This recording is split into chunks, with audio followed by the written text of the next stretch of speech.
Class 12 unit 1 के आखिरी दौर में हम लोग हैं। उम्मीद है एक क्लास और लगेगा इसमें। कल ये लास्ट हो जाएगा 5 तारीख को। ठीक है, एक इन्फॉर्मेशन आप लोगों से दोबारा कल भी मैंने आप लोगों के साथ शेयर किया था। जो भी विद्यार्थी 4-5 दिन के अंदर ऑफलाइन क्लासेस को स्टार्ट मेरे द्वारा किया जा रहा है, बाकी टीचर लोग भी संभवतः कर रहे हैं। मेरे द्वारा ऑफलाइन क्लासेस को संकल्प में नहीं स्टार्ट करके मैं अपने घर में, जहां मैं आप लोगों को अभी पढ़ा रहा हूं, आप लोगों तक जहां वीडियो पहुंच रहा है, जिस क्लासरूम में मेरा वो क्लासरूम है, ठीक है, जिसमें मैं काफ़ी वर्षों तक इसी क्लासरूम में मैंने पढ़ाया है संकल्प बनने के पहले। ठीक है, तो इस क्लासरूम की थोड़ी सी व्यवस्था छिन्न भिन्न हो गई थी विगत 5 सालों में, उसको मैं ठीक कर रहा हूं और कम कम बच्चों के समूह में मैं अपने घर पर ही ऑफलाइन क्लासेस को लेने जा रहा हूं। संभवतः ये 10 या 11 तारीख से शुरू हो जाएगा। आप लोगों को व्हाट्सएप ग्रुप में इसका पूरा टाइम, हिंदी मीडियम का कितने बजे से बैच होगा, इंग्लिश मीडियम का कितने बजे से बैच होगा, 12 के लिए, 11 के लिए, सारे इन्फॉर्मेशंस आप लोगों को 3 से 4 दिन के अंदर में व्हाट्सएप ग्रुप में मिल जाएंगे। और मैं आप लोगों को यहाँ बोर्ड पर भी पूरा अलग अलग टाइमिंग, मीडियम, क्लास, सारा इन्फॉर्मेशन आप लोगों को मिल जाएगा। बस आप लोग एक डाटा खाली मुझ तक पहुंचा दें तो मेरे लिए बहुत आसानी हो जाएगी क्लास को, क्लासरूम को अरेंज करना कि कितने विद्यार्थी मुझसे ऑफलाइन पढ़ना चाह रहे हैं हिंदी मीडियम के और कितने विद्यार्थी इंग्लिश मीडियम के पढ़ना चाह रहे हैं। आप लोग या तो कॉल करके या व्हाट्सएप करके भी आप लोग मुझ तक ये सूचना पहुंचा दें, अपना नाम, क्लास और मीडियम, आपका हिंदी मीडियम है या इंग्लिश मीडियम है, ये जरूर मेंशन कर दें। बोर्ड मेंशन करने की आवश्यकता मेरे लिए नहीं है, चाहे आप झारखंड बोर्ड से हो, बिहार बोर्ड से हो, सीबीएसई बोर्ड से हो, आईसीएसई बोर्ड से हो, किसी भी बोर्ड से हो, सिलेबस सबका क्या है, सेम है। आप लोग जितनी जल्दी मुझ तक ये जानकारी पहुंचा देंगे, मैं उसी हिसाब से टाइम और क्लासरूम के उसी हिसाब से मैं अरेंज करने का प्रयास करूंगा, ताकि आप लोग बिना किसी व्यवधान के आप लोग आकर के, लेकिन मास्क लगा करके आना आप लोगों के लिए जरूरी है। ठीक है, जहां तक मेरे यहाँ जो स्ट्रक्चर है, आप लोगों का साइकिल मेरे यहाँ जो है बाहर नहीं लगेगा। मेरा कैंपस बहुत बड़ा है, तो आप लोगों का सारा साइकिल मेरे कैंपस के अंदर चला जाएगा, बाहर एक्सपोज नहीं होगा। नंबर 1। नंबर 2, संकल्प से थोड़ी ही दूर पर, अगर आप लोग संकल्प जब आ सकते हैं, संकल्प से अगर आप साइकिल से आते हैं तो 1 मिनट लगता है मेरा घर पहुंचने में, और अगर आप पैदल आते हैं तो 4 से 5 मिनट बहुत हो गए। जब आप लोग को अंदाजा लग गया, जब साइकिल से 1 मिनट लगेंगे तो पैदल कितने दूरी लग सकते हैं, ये आप लोग अनुमान लगा लें। ठीक है, संकल्प से आप जिस डायरेक्शन में केमिस्ट्री क्लास तरफ जाते हैं, जितने दूर आप जिस डायरेक्शन में केमिस्ट्री क्लास जाते हैं, लगभग उतने ही दूरी उल्टा डायरेक्शन में चलेंगे तो मेरा घर है। ठीक है, बाकी अगर किन्हीं को घर खोजने में परेशानी हो तो आप संकल्प के किन्हीं भी स्टाफ से, किन्हीं भी भैया से आप लोग पूछ लेंगे, वो संकल्प के पास से ही आपको दिखा देंगे कि आप वहां चले जाइए, उनका घर है। ठीक है, और घर पर तो मैं आप लोगों से मिल ही लूंगा। ठीक है, तो इतना इंफॉर्मेशन जरूर था। आप लोग काइंडली 2 दिनों के अंदर मुझे या तो कॉल करके या व्हाट्सएप, अगर कॉल करेंगे तो आप लोग कोशिश करेंगे दोपहर में करने का। ठीक है, इवनिंग में थोड़ा क्या हो जाता है, ऑनलाइन क्लासेस को रिकॉर्ड करने का मामला रहता है, इसलिए आप लोग कोशिश करें मॉर्निंग 9 बजे से लेकर के 3 बजे शाम तक आप लोग कॉल करके नाम, क्लास और अपना अपना मीडियम हिंदी है या इंग्लिश, इसको लिखा दें या व्हाट्सएप कर दें, मैं उसको डायरी पर नोट कर लूँगा। ठीक है। आइए हम लोग क्लास को आगे बढ़ाते हैं। हम लोगों ने पिछले क्लास में समझा था कैपेसिटर, संधारित्र। कैपेसिटर के बारे में कुछ बेसिक इंफॉर्मेशंस को मैं आप लोगों को फिर से रिपीट कर देता हूं। कैपेसिटर यानी संधारित्र के बारे में आप लोग ध्यान रखेंगे, पिछले क्लास में आप लोगों ने बोर्ड का नोट भी किया है। कैपेसिटर यानी संधारित्र को हम लोग कहते हैं चार्ज स्टोरेज डिवाइस, यानी आवेश को संग्रहित करने की युक्ति या व्यवस्था। कैसे हम लोग अपने अपने घरों में पानी का टंकी लगाते हैं, क्यों? एक बार टंकी को भर देते हैं, फिर हम लोग उस पानी को क्या करते हैं, यूज करते हैं। ठीक उसी तरह से बहुत सारे ऐसे इलेक्ट्रिकल इक्विपमेंट्स होते हैं, विद्युतीय उपकरण, जैसे पंखा है, बहुत बढ़िया एग्जांपल है पंखा। पंखा को क्या होता है, जब हम लोग स्टार्ट करते हैं ना, तो उसको जो हम लोग करंट देते हैं, तो करंट मतलब चार्ज देते हैं, आवेश देते हैं। वो चार्ज, वो आवेश उसको स्पीड नहीं दे सकता है। ये एग्जांपल आप लोग बड़े ध्यान से सुन लें। वो चार्ज, वो करंट, वो आवेश, वो धारा उसको पंखे को रफ्तार यानी स्पीड नहीं दे सकता है। इसके लिए उसमें हम लोग कंडेंस कैपेसिटर लगाते हैं, संधारित्र लगाते हैं। जैसे चालू करते हैं, संधारित्र में ढेर सारा चार्ज, आवेश उसमें जमा रहता है, वो तुरंत पंखे को देकर के स्पीड पकड़ा देता है। एक बार जब पंखा स्पीड पकड़ गया, तो जो हम लोग उसको लाइन दिए हुए हैं, करंट, धारा जो भी दिए हुए हैं, वो उसके स्पीड को मेंटेन रखता है, बरकरार रखता है। और भी बहुत सारे उपकरण है, टेलीविजन में भी कैपेसिटर यानी संधारित्र का उपयोग होता है। तो यह जो है, यह एक चार्ज स्टोरेज डिवाइस है, यानी विद्युत आवेशों को संग्रहित करने की एक युक्ति है। ठीक है। एक बात मैं आप लोगों को और कहना चाहता हूं, जो विद्यार्थी देवघर नहीं आ सकते हैं वो निराश नहीं हो, क्योंकि ये ऑनलाइन वीडियो जो है ना, सॉफ्टवेयर के थ्रू आप लोगों को मिलते रहेंगे। ये ऐसा नहीं है कि ऑफलाइन स्टार्ट हो जाएगा तो ऑनलाइन बंद हो जाएगा। ऑनलाइन तो जब एक बार शुरू हो चुका है, तो ये मेरे ख्याल से आगे भी बंद नहीं होगा, सालों साल चलता रहेगा। ये एक पैरेलल प्लेटफॉर्म हो गया, समानांतर ये एक जो है ट्रैक हो गया, इसको हम लोग रोक नहीं सकते हैं। ठीक है। आइए हम लोग समझते हैं टाइप्स ऑफ कैपेसिटर यानी संधारित्र के प्रकार। ये जो कैपेसिटर है, संधारित्र है, हम लोगों ने पिछले क्लास में क्या पढ़ा, इसमें दो चालक होते हैं। एक को हम लोग धन आवेशित यानी पॉजिटिवली चार्ज करते हैं, दूसरे को क्या करते हैं, पृथ्वी यानी अर्थ से कनेक्ट कर देते हैं, अर्थेड, भूधृत। ठीक है। तो कहने का मतलब यह हुआ कि capacitor must contain two identical conductors. एक संधारित्र में दो एक जैसे, जिसको कहते हैं सदृश, चालक होने मस्ट हैं, जरूर हैं, दो चालक जरूर होंगे। ठीक है। तो ये जो टाइप्स ऑफ कैपेसिटर यानी संधारित्र के जो प्रकार हैं, आप लोगों को दिख भी रहा है। ये अलग अलग टाइप जो हैं, ये कंडक्टर के शेप के आधार पर है, यानी different types of capacitor are on the basis of shape of their conductors. Hindi medium. संधारित्र के चालकों के आकृति, शेप, आकृति के आधार पर यह तीन तरह का होता है।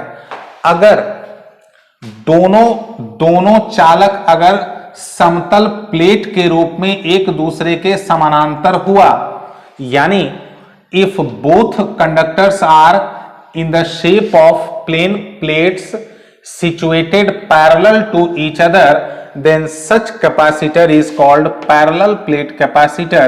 In such capacitor, both conductors are plane sheet situated parallel to each other. Hindi में कहते हैं इसको समांतर पट्टी संधारित्र। ऐसे संधारित्र के दोनों चालक समतल पट्टियों के रूप में परस्पर समानांतर स्थित होते हैं। और याद है ना, एक को हम लोग पॉजिटिव चार्ज देते हैं, दूसरे को हम लोग भूधृत यानी अर्थेड कर देते हैं। अर्थेड करने पर क्या होता है, इसका सारा पॉजिटिव चार्ज पृथ्वी में चला जाता है, इसमें खाली क्या बच जाता है, नेगेटिव चार्ज। याद करें आप लोग पिछले वीडियो, कंफ्यूजन लगे पिछले वीडियो को रिपीट करके देख लेंगे, ऑनलाइन में तो ये सुविधा है। दूसरा टाइप होता है स्फेरिकल कैपेसिटर। ये जो आप लोग देख रहे हैं, इसमें जो है इस कैपेसिटर का जो दोनों कंडक्टर है, दोनों चालक हैं, ये होता है हॉलो स्फीयर, खोखला गोला।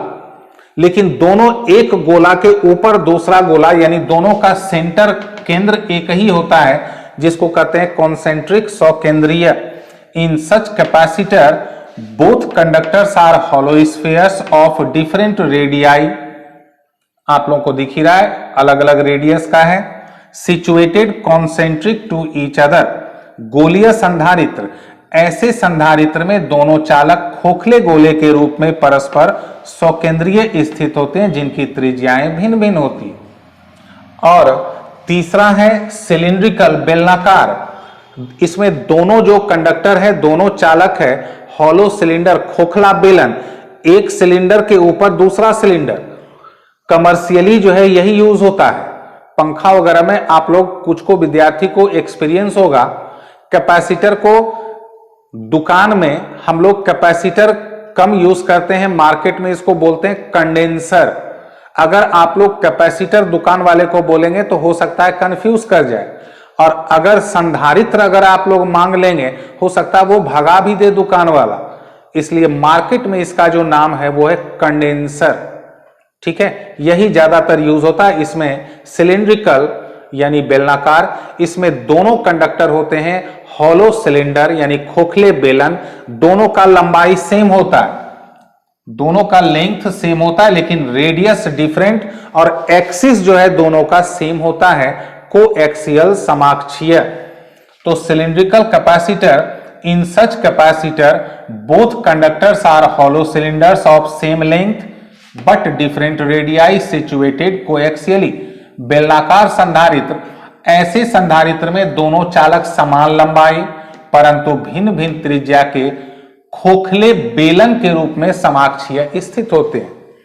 ठीक है, तो आप लोग इतने समझदार हो चुके हैं कि अगर मैं आप लोगों को नहीं भी इशारा करूं तो आप लोग जहां मौका मिला आप लोगों ने वीडियो रोक करके बोर्ड के सारे चीजों को आप लोगों ने नोट कर लिया होगा, ऐसी उम्मीद की जा रही है। क्योंकि आप लोग अब ज्यादा होशियार हो चुके हैं, बार बार बोलना जरूरी नहीं है। लेकिन ये एक पॉइंट बहुत इंपॉर्टेंट है, चाहे पैरेलल प्लेट कैपेसिटर हो, समांतर पट्टी संधारित्र हो, दोनों प्लेट, इसके बीच का जो मीडियम होता है, चाहे ये हो चाहे ये हो, दोनों कंडक्टर, दोनों चालक के बीच का मीडियम या तो कुछ नहीं मतलब एयर, हवा, लेकिन उससे ज्यादा बेहतर होता है कि बीच का मीडियम होता है डाइलेक्ट्रिक मटेरियल यानी परावैद्युत पदार्थ। The medium between both conductors in capacitors is filled with either air और डाइलेक्ट्रिक मटेरियल। संधारित्र के चालकों के बीच का माध्यम हवा या नहीं तो क्या होती है, परावैद्युत पदार्थ। ठीक है, तो उम्मीद है आप लोगों ने नोट कर ही लिया होगा। आइए अब हम लोग समझते हैं कि कैपेसिटर की जो कैपेसिटी होती है, धारिता, मेन तो वही चीज है जिसको हम लोगों ने बढ़ाने का उपाय लगाया था। आखिर वो कौन कौन से फैक्टर पर, कौन कौन से कारकों पर निर्भर करती है।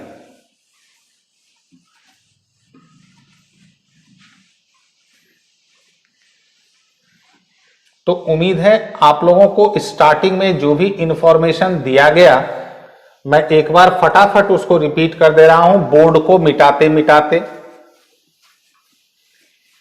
आप लोगों में से जो भी विद्यार्थी ऑफलाइन तो अब आप लोगों को समझ में आ ही गया होगा कि कोरोना काल में विद्यार्थी ऑफलाइन ऑनलाइन इतने बार किए हैं कि उनको आदत पड़ गई। जिनको ऑफलाइन क्लास करना हो वो अपना नाम, क्लास और मीडियम, हिंदी मीडियम या इंग्लिश मीडियम, मुझ तक जरूर पहुंचा दें, या तो कॉल करके या व्हाट्सएप करके। ठीक है, तो मिटाते मिटाते हम लोगों ने एक इंफॉर्मेशन को दोबारा भी सुन लिया। आइए अब आप लोग हेडिंग डालें अपने अपने कॉपी पर, इंग्लिश मीडियम वाले, factors affecting capacity of capacitors।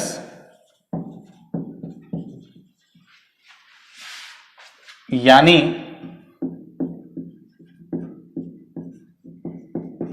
संधारित्रों की धारिता को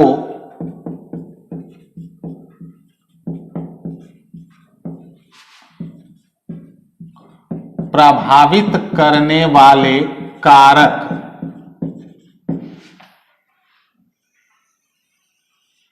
ध्यान रखेंगे, याद होगा आप लोगों को कि factors affecting capacity of a conductor 3 था। क्या क्या था?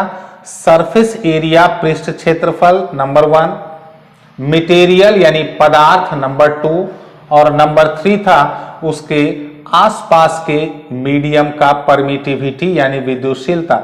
इसमें एक और फैक्टर, 3 तो वही रहेगा, एक और बढ़ जाएगा, दोनों कंडक्टर के बीच का डिस्टेंस यानी दोनों चालकों के बीच की दूरी।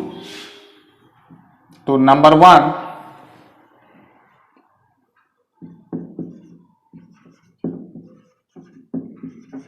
मटेरियल ऑफ कंडक्टर्स यानी चालकों का पदार्थ। जैसे मान लें अगर अल्युमिनियम का चालक रहेगा, कंडक्टर रहेगा, उसके जगह पर अगर कॉपर तांबा का चालक यूज करेंगे तो ज्यादा कैपेसिटी मिलेगा, ज्यादा धारिता मिलेगी। ठीक है। दूसरा,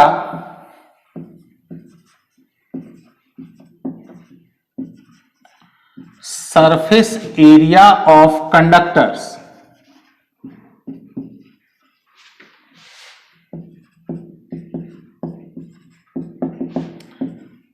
चालकों का पृष्ठ क्षेत्रफल।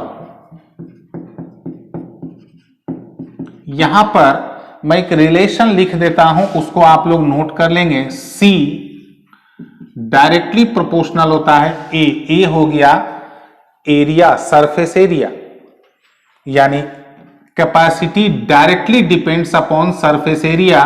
धारिता सीधा समानुपाती होता है पृष्ठ क्षेत्रफल का।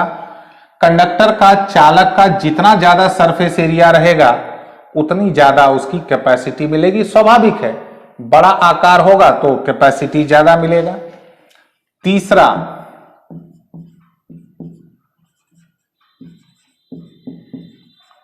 सेपरेशन। सेपरेशन को हम लोग अगर डी, सेपरेशन मतलब डिस्टेंस होता है, डी से डिनोट करें। Separation between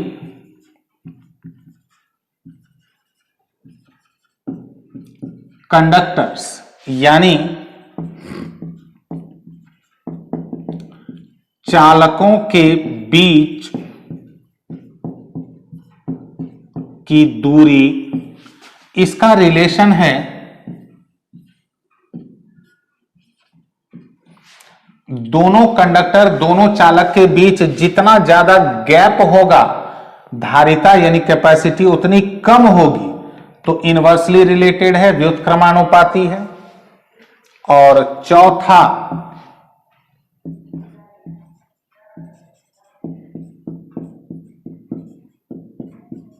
permittivity of the medium between conductors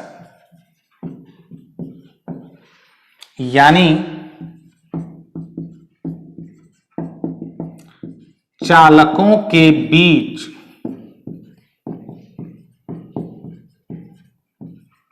के माध्यम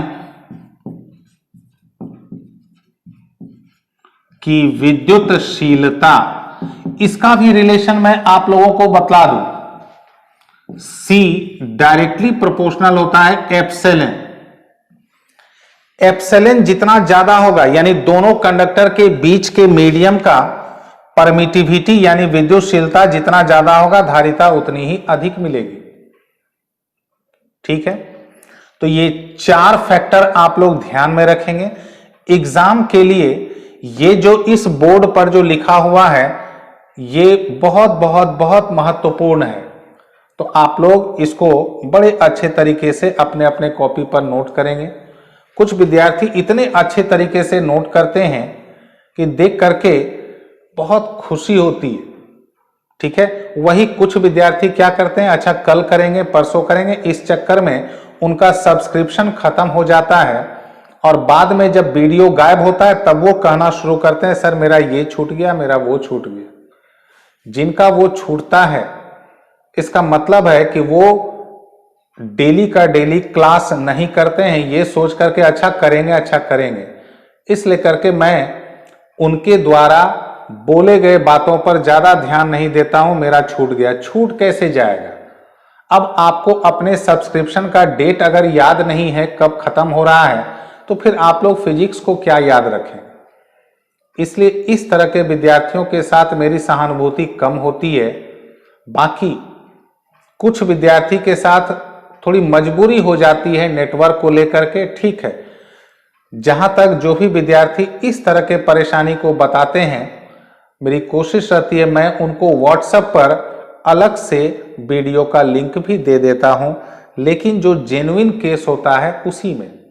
कुछ विद्यार्थी कहते हैं कि सर थोड़ा सा मेरा सब्सक्रिप्शन लास्ट हो गया, थोड़ी परेशानी है। मैं उनकी परेशानी को भी सुनता हूं, बशर्ते वो परेशानी जेन्युइन हो, सही हो, ठीक है। अब हम लोगों का जो नेक्स्ट क्लास होगा, ये जो आप लोग देख रहे हैं इस तरह के कैपेसिटर, इस तरह के संधारित्र का कैपेसिटी यानी धारिता का एक व्यंजक होता है, उसको हम लोग निकालेंगे कल वाले क्लास में। और कैपेसिटर को सीरीज और पैरेलल यानी श्रेणीक्रम और समांतर क्रम में जोड़ने पर क्या असर होता है ये निकालेंगे। यानी कल वाले क्लास में आप लोगों का यूनिट 1 लास्ट हो जाएगा, ठीक है। इसके बाद हम लोग यूनिट 2 शुरू करेंगे और यूनिट 2 जब शुरू होगा साथ साथ आप लोगों का जो ऑप्टिक्स में बहुत थोड़ा सा बचा हुआ है उसको भी खत्म कर दिया जाएगा। तो यूनिट 2 और ऑप्टिक्स के बचे हुए हिस्से को हम लोग एक साथ पढ़ लेंगे जो बहुत कम अंतराल का है। फिर यूनिट 3 का बहुत सारा हिस्सा को हटाया गया है, ठीक है, अनऑफिशियली अभी बोल रहे हैं। यूनिट 4 छोटा है, इसलिए आप लोग सिलेबस को लेकर के परेशान नहीं हो, मेरी पूरी नजर है। और मैंने एक दिन एक क्लास में आप लोगों से शेयर भी किया था इस बात को। मेरे पास जनवरी तक का पूरा प्लानिंग किया हुआ है कि मुझे कौन से डेट में कितने कितने क्लास कौन कौन सा यूनिट को पढ़ाना है। मेरे पास उसका पूरा जनवरी तक का लेखा जोखा है, ठीक है। उसके हिसाब से मैं चल रहा हूं, आप लोग घबराए नहीं। आप लोगों के पास भरोसा करने के अलावा ऑप्शन नहीं है, ठीक है। तो उम्मीद है आप लोगों ने आज के क्लास को अच्छे से समझा होगा। तो thank you very much to all and good night.